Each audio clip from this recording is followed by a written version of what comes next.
Hello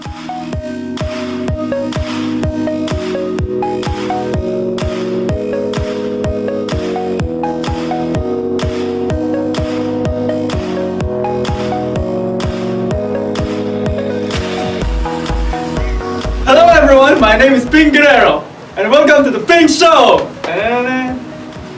Today is a very special episode for all of us, because we are celebrating 25th year in the industry. Yay! Okay. And to make this day a lot more special, we invited businessmen to be with us, not just ordinary businessmen, but billionaires. They are here to share some thoughts and tips on how to be successful in the field of business and information technology. In spite of their business life, with all the meetings and business trip, they made time for us to be here. Let's clap for them.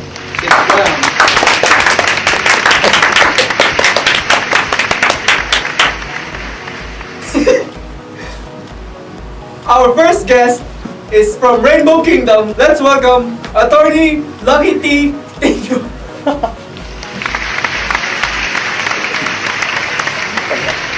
Hi. Hey. What's up? How are you, Attorney Tinio? I'm fine. It's just a great pleasure to be here with you today. We are very honored that you responded to our request. It's such a blessing and great opportunity. So, Attorney Tinio, what made your company so successful? Well, there is something I learned from my college days from our enterprise architecture subject with Sir Dal Mendoza. There are some keys to have an optimized enterprise in our business. These keys are instilled in my heart until now. The quality of the business, efficiency and effectiveness, compliance, agility, scale, reuse, value, leverage, and optimization. Wow, that's a lot of keys. Among all those keys, which of them are the most important and why? Well, for me, the quality of the business, being effective and efficient, and valuing the business are the most important. These are the ones we really use in building the name of our company. Making sure that we monitor the quality, we value customers, and we give the best service to the customers. Wow, that is really helpful. So everyone who wants to have their own business, you know what you need to do now, okay? Oh, and by the way, I prepared a video presentation for all of you, and I hope you will enjoy it. Wow! Thank you, Attorney. Let's watch it.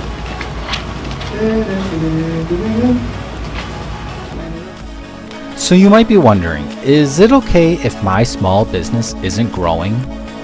Well, the simple answer is no. The fact is, 1 in 3 businesses will fail in the next 5 years. Why? This is because the world of business is continuously evolving and changing. Businesses need to grow and adapt to stay ahead of their competition and ahead of their customers. But for many businesses, it's human nature to simply avoid change and stay stuck in the past. So there's 3 things that you and your small business need to know. First, you need to understand that technology is changing the world of business as we know it. This is obvious. But what does this mean for your small business? Well, unlike traditional marketing that we've all used in the past, today, marketing is no longer a one-way street. And you are connected with your customers in more ways than ever before. 2, these innovations mean you need to learn the basics to succeed in your business and to beat the odds. I'm sure you've done a lot, but this means more than just creating a Facebook or Twitter page. Get rid of the phone book ads and engage with your customers. Social media is the best way to do this. Technology is making it easier than ever. Make a conversation happen. Twitter and Facebook are free and some of the best forms of advertising that we have today. So let's say you understand this. you need to make interesting and fun posts. You need to make posts that have a call to action to your business. What do you want your customers to do? It needs to have valuable content and information, something your customers will want to read. Make sure you have sources, hashtags, even add interesting pictures that your customers will like. Don't just promote your own business. Then put this valuable content onto your social media page, the ones where your customers are at. This means Facebook, Tumblr, Pinterest, Twitter, LinkedIn, YouTube, and more. You do this because you want to increase the communication with your customers, answer the questions that they have, remind customers that you exist. Then you can drive traffic to your website, increase SEO, and just have a bigger influence on your customers overall. You want to improve the experience that your customers have. When this is all done, you'll earn respect. You're trying to create and grow your network as a business. You'll also get energized and succeed in life and business. Hopefully, with all of this, you'll have a better experience with technology and understand what it can do for you. If you have any questions, you can contact me at the information below at joeygetgout.com or at joeygetgout on Twitter. Thank you for watching. Wow, what a video! I think all our audience learned a lot. Thank you so much again, attorney, for everything. Here is a token of our appreciation for accepting our invite.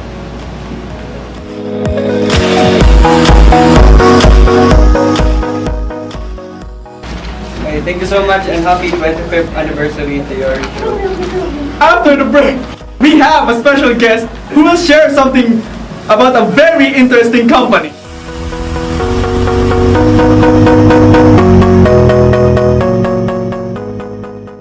Welcome back, everyone, and I am Ping Guerrero, and welcome back to the Ping Show. We have a very special guest today who will talk about technological change in their company and how it gave impact to their lives. Let's all welcome Tatsumi Kimishima, the current president of Nintendo.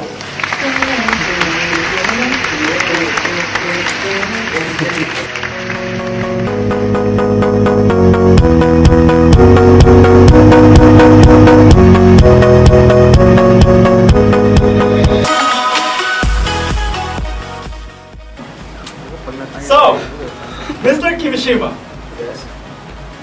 Nintendo started as a producer of Hanafuji cards.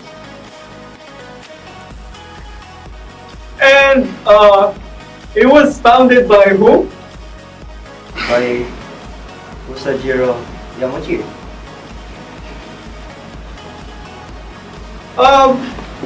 So, as I heard,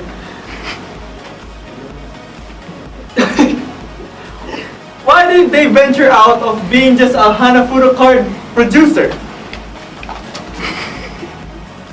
Yeah, Hiroshi Yamauchi, successor of the first president, Usajiro Yamauchi, realized that there were little potential to the business. Love you. Love you too.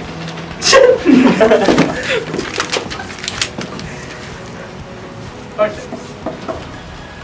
During these developments, what were the challenges or hardships that Nintendo come through? The company tried to manufacture toys, open a taxi cab, company given on a hotel. Also, during my research, after these hardships, there were some success and also a downfall of the company. What was it? During 1966, the company moved into the toy industry with their first successful product, the Ultra Hand. A simple mechanism that acts like an extendable arm. The company continued our success with our toys until the point where we fell behind giant toys companies such as Tommy and Bandai. And then, from what I've read, that was the time where you tried to venture into the gaming industry. Yes, the venture into the gaming industry started out as a licensed distributor of the console Magnavox Odyssey. And with enough funds earned, we developed our very first home console, the Color TV game, which became a success. In the further years, we started to develop the first handheld game console as a console Game & Watch, which was a huge success in the gaming industry, boosting the company's sales higher than ever. 3 years after, the family computer, also known as Famicom, was put out for sales, which was also a success, and the company redesigned it and shipped to North America, known as the Nintendo Entertainment System, or NES, which became a huge hit and was the real turn point of the company. A year after the Game Boy was put out with another huge success, we continued this until this present day with our current consoles, such as the Nintendo Wii U and the Nintendo 3DS. Wow, that's an amazing history. No, right? Yeah. Yes. So, for right now, we will be right back after these commercials. Come on. And we are back. Our last guest for today will talk about ethics and in business. Let's welcome the head of Human Resource Department of the Mushroom State, the .com brothers, Bra and Zers.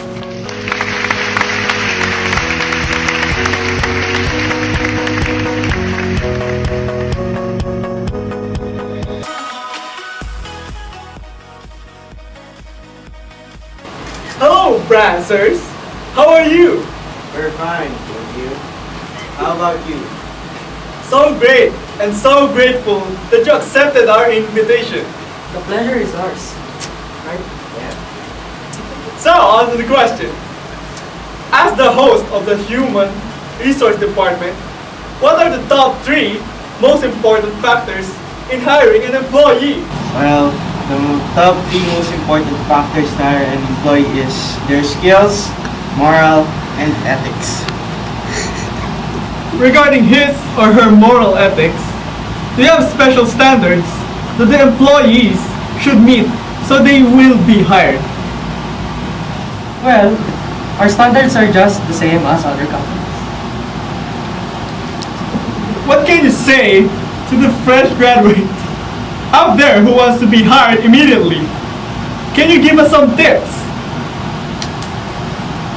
Well, of course, we prepared something for you guys to watch. And hope this will help you. Let's watch it! 8 tips on professionalism in the workplace. Tip number 1. Make being on time a priority. Being late for work or meetings gives the impression that you are unprepared and don't care about your job. Not only does this apply to start times, but also returning from lunch breaks.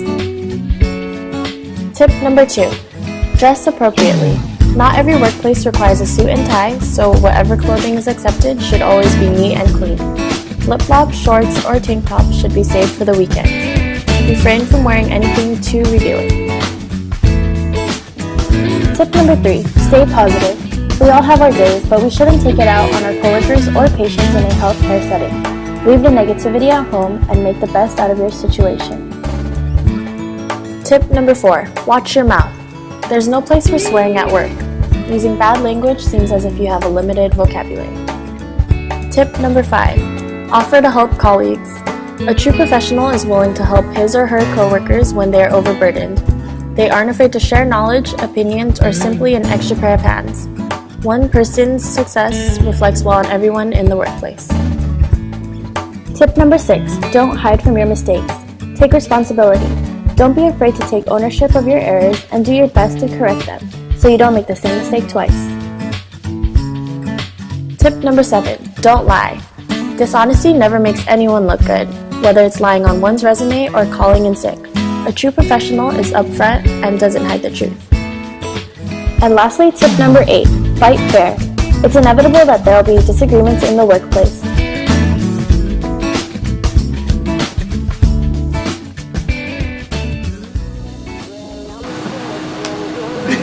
Well, thank you everyone